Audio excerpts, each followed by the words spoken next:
anything else on number 1 or 2, or I should have asked before I moved to number 2. Number 3, Kathy, I'm wondering exactly what easements are needed for the bike trail. Well, that's like when I just mentioned. That's 100% on city lane. Well, not always. Like I just mentioned, how the school still owns. Where we asked it to be, it was. We have an easement. This is like school property where we have the easement for the dike. And it says it needs to be used for public access or public purpose. It doesn't say a trail. So now the legal question is, do we have to get special permission to have a trail? Or is that enough of a public purpose? Because the engineer is saying this is really a legal question. Do you need another easement from the school to say it's okay to put a trail where we already have an easement to put a dike? You know? That's Over by the bus garage? From the train bridge all the way, almost all the way. The school, you remember where the ball field used to be? That was all school property. Why isn't this stuff being cleared up? Well, it is now.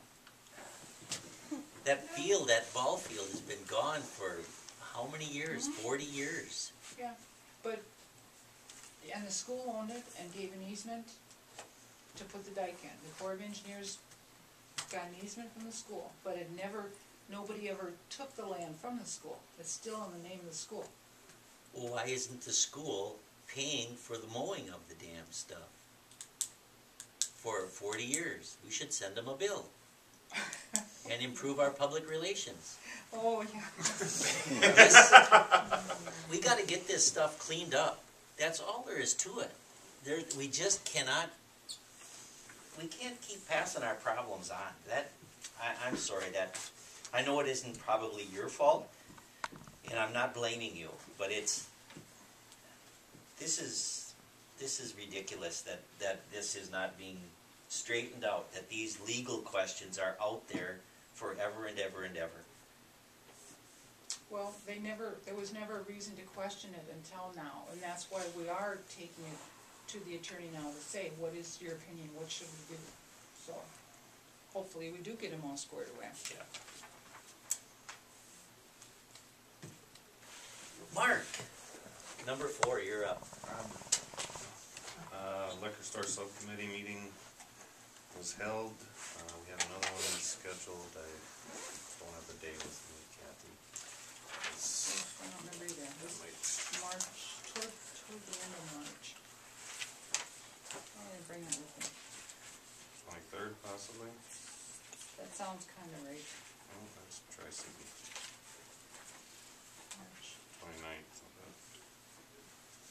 29th is our next meeting.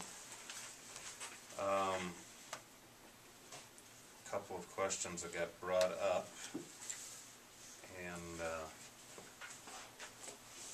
was the committee members wanted to know the scope or direction from council of what was on the table. Is it just a matter of figuring out how to make the muni work, or is it a matter of having any possible thing open? And I guess what Robert and I had told them was, we need to look at what the best possible use for this facility is for this community going forward. So anything is open.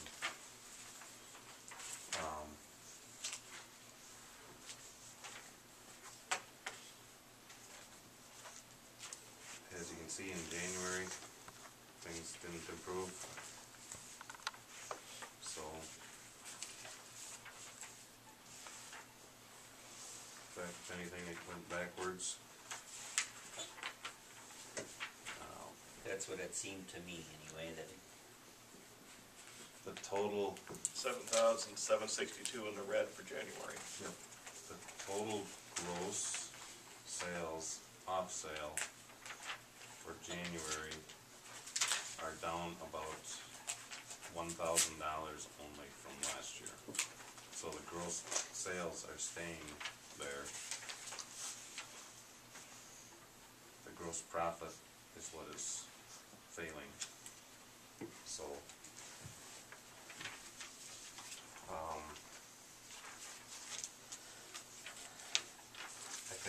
open some eyes that may have been closed before, those people on the committee. They sounded much more open of different ideas for the liquor store. That was toward the end of the meeting, but. And actually, they had so much stuff to go over that first night. I mean, Yeah, it was- it was too much, really, and was- they need to absorb a lot of it yet. It was but- sticker shock, and that's probably why we delayed the second meeting a little bit. People need to do some of their research and look at things. But there was so much detail that they needed to know that we tried to provide as much information as possible on the history and how we got to where we are now. So they had a good solid background to go on, but it was a lot of detail that they had to look at. Any explanation for any analysis that you guys have been able to do over the last, 4, 5, 6 months now, from looking at this entity, in your monthly analysis? Can you explain, or do you have any ideas why it would be showing a $7,000 loss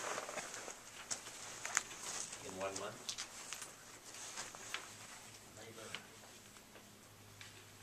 Labor? That's the Biggest big part. expense. How do we, who do we Outside have? cost of sales, yeah. Who do You we have? either raise your price of sales or you lower your cost. Okay, so how much that's- labor do we have?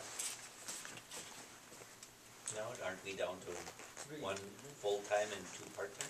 I believe so. 3 part-time. Three part- 3 part-time? They're putting in 15 hours each, the part-time people are, approximately. And then Diane's putting her hours in.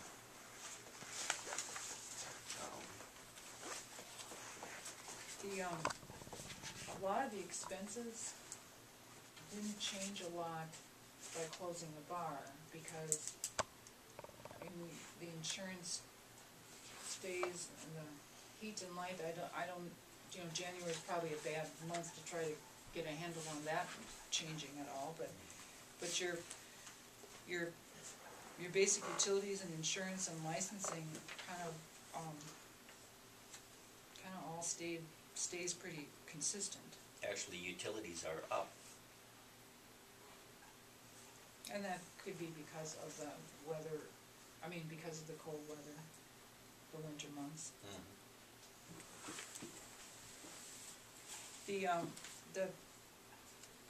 The gross profit picture,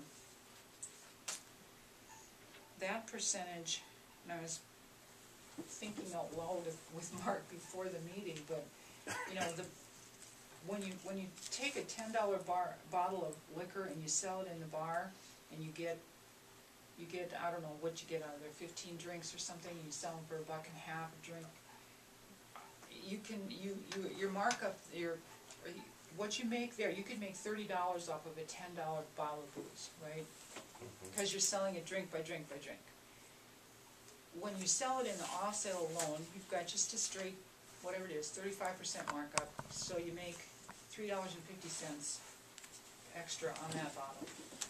So we've got the one person working, the labor hasn't changed, we've got the one person working, but they're not selling anything in the bar, so we're not making that high, there's a higher gross profit picture for the bar sales than there is for the off sale.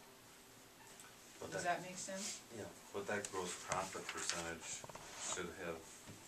shouldn't have dived off like that, because the cost of sales are the cost of the product. I mean, her markup that we've talked about is supposed to be higher than